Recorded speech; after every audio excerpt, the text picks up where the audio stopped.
बंधुओं एवं श्रद्धाशील बाहर, आप श्री भगवती सूत्र की चर्चाएं सुन रहे हैं। ये चर्चाएं बहुत सारी तो गौतम स्वामी और भगवान महावीर इनके मध्य हुई। इनकी बात है, संवाद है। गौतम स्वामी ने भगवान से प्रश्न पूछे, भगवान ने उत्तर दिया। इसके अतिरिक्त और भी बहुत सारे मुनियों की, श्रावक श्राविकाओं की चर्चा भगवती सूत्र में है। आज मैं आपके सामने एक और मुनि की बात रख रहा हूं। उन मुनि का नाम था कालस्य वेशी पुत्र अणगार। नाम थोड़ा सा बड़ा सा है, फिर दोहरा लें। कालस्य वेशी पुत्र अणगार। अणगार साधु, कालस्य वेशी पुत्र ये उनका नाम है। पुत्र जो यहाँ पर शब्द आया, पहले जमाने में इस तरह के नाम होते थे। जैसे मृगा पुत्र। क्यों भाइयों, क्या नाम लिया? मृगा पुत्र। मृगा पुत्र जो नाम है, यह है उस व्यक्ति के माता के नाम पर है। मृगा उनकी मां का नाम था, तो पुत्र शब्द लगाया, मृगा पुत्र नाम हुआ।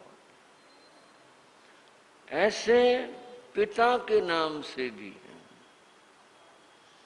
दक्षिण भारत में और गुजरात की ओर अब भी पिता का नाम जोड़ करके और फिर व्यक्ति का नाम लिया जाता है।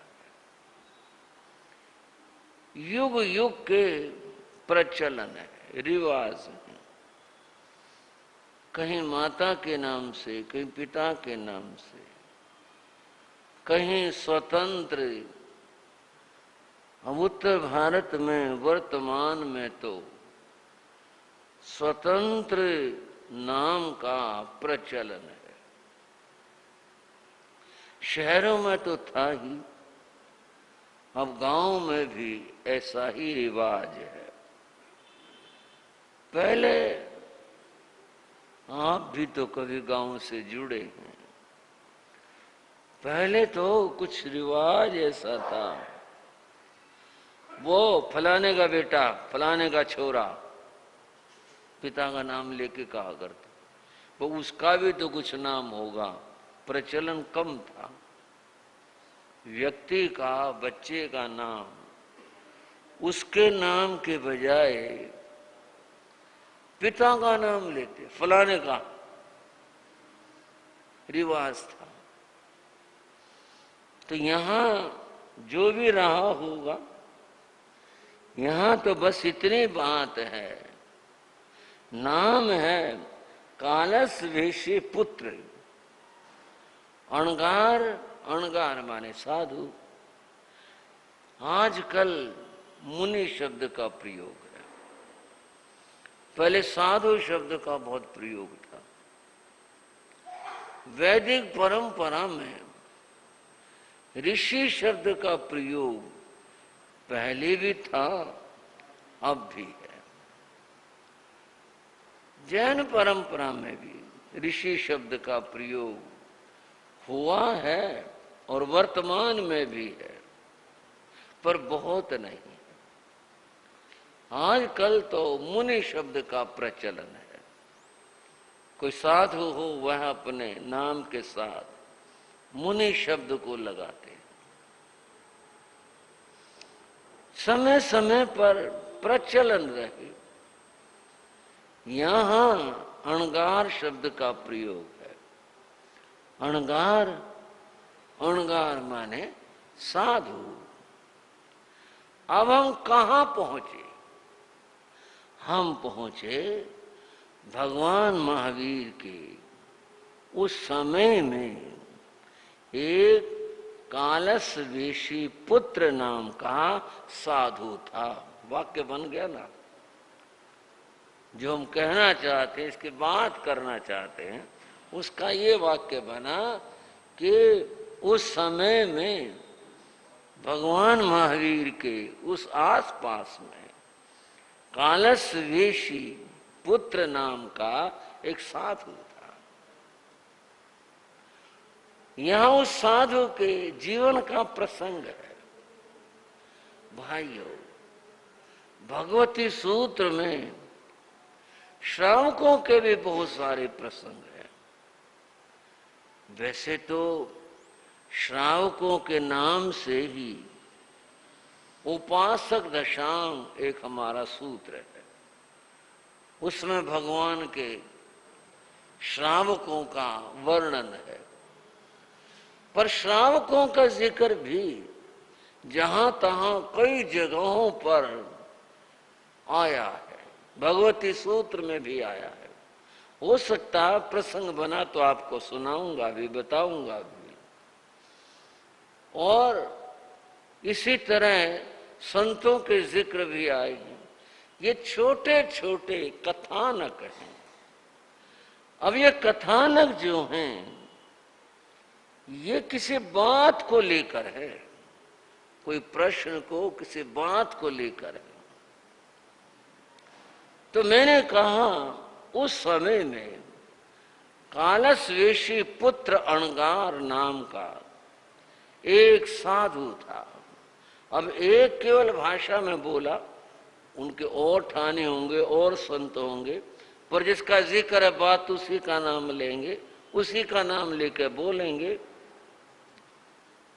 यह साधु, थोड़ा सा ठीक से बोलते हैं, ये अणगार, ये मुनिराज भगवान पार्श्वनाथ की परंपरा के थे।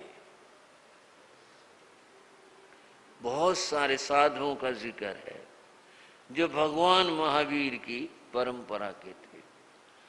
परंतु इतिहास की दृष्टि से आप श्रावक श्राविकाएं जान लें कि भगवान महावीर के समय में भगवान पार्श्वनाथ के संतों की और साधुओं की परंपरा विद्यमान थी।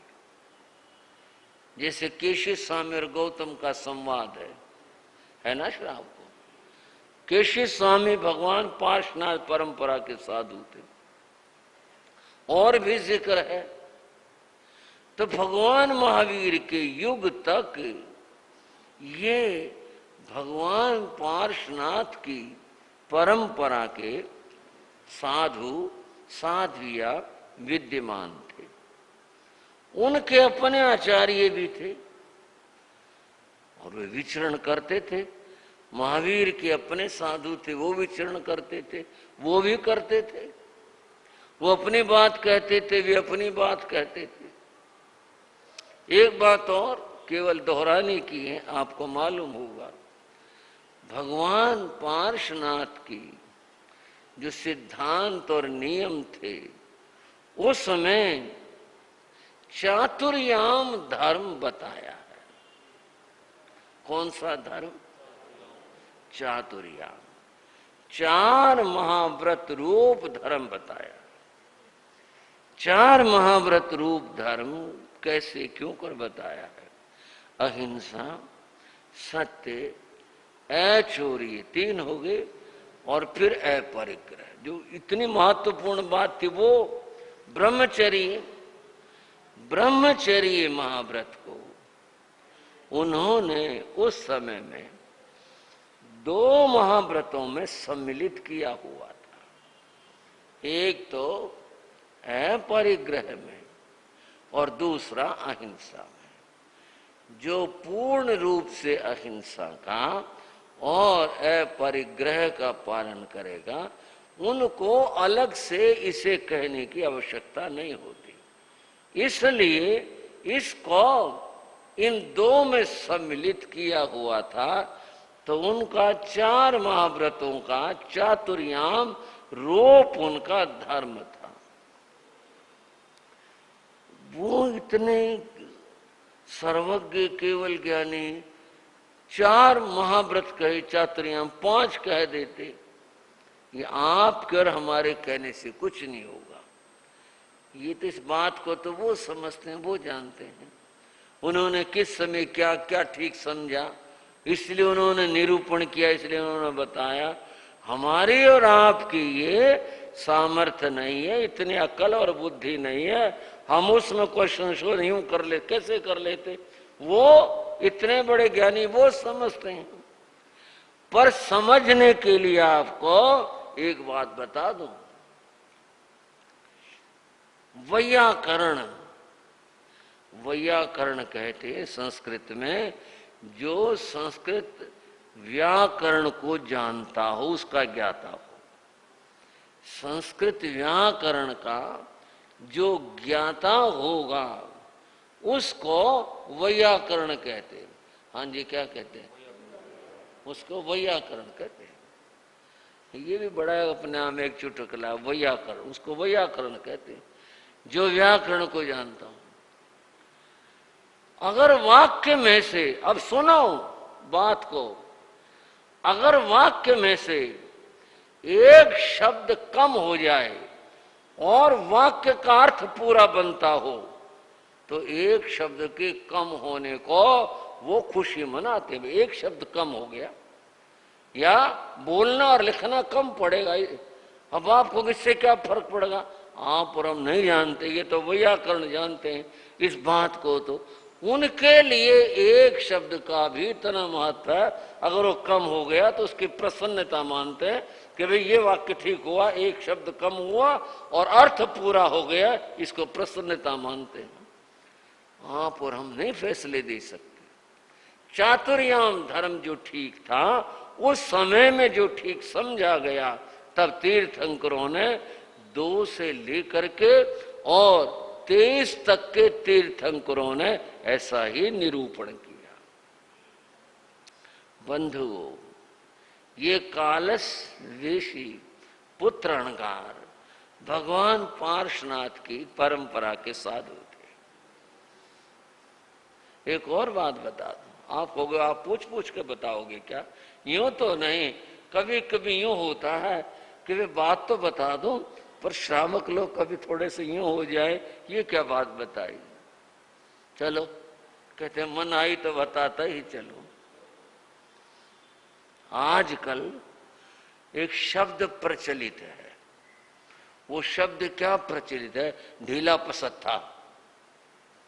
ये शब्द प्रचलित है। किसी साधु के बारे में अगर कोई बात हो, थोड़ा सा उसका जो आचरण है वो कुछ थोड़ा, उसकी क्रिया कुछ थोड़ी सी ऐसी हो, तो ढीला पसत्था है।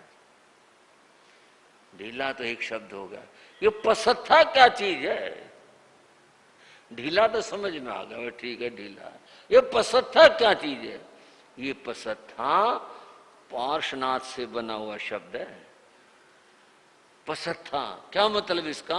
पार्श्वस्थ, अर्थात ये साधु पार्श्वनाथ के परंपरा के साधुओं का जो आचार था उसके अनुसार चलता है, इसलिए ये पार्श्वनाथ वाला है, महावीर वाला नहीं है। उसको पसत्था पार्श्वस्थ, हाँ जी समझने की बात है, पार्श्वस्थ पार्श्वनाथ वाला कहते हैं उसको। ये कोई ऐसा शब्द नहीं है जिसको यूं कोई भी किसी को तो मत दे दिया कुछ ऐसा कर, नहीं। पार्श्वनाथ की परंपरा का जो आचार है उस आचार वाला है। आप पूछोगे इसका मतलब क्या हुआ? इसका मतलब ये हुआ, पार्श्वनाथ और भगवान महावीर इन दो तीर्थंकरों की जो आचार था साधुओं का, पार्श्वनाथ भगवान का आचार मृदु था। शब्द देखो क्या प्रयोग करे, मृदु कोमल था। भगवान महावीर का जो आचार और उसकी नियमावली है वो कठोर थी। इसलिए लोग उस अर्थ में कहे ढीला पसंद, पार्श्वनाथ वालों जैसा ये तो उनके जैसी परंपरा होती है, वो जैसा है ये जो भी है अपने अपने परंपरा में अपना अपना आचार रहा, अपना विचार रहा। पार्श्वनाथ की अपनी नियमावली थी और उसके अंदर मैंने अभी बताया चातुर्याम धर्म था। कौन सा धर्म था? चातुर्याम धर्म था। ये कालस्वेशी पुत्र अनगात पार्श्वनाथ भगवान की परंपरा के साधु थे। अब बात आगे करते। एक बार ये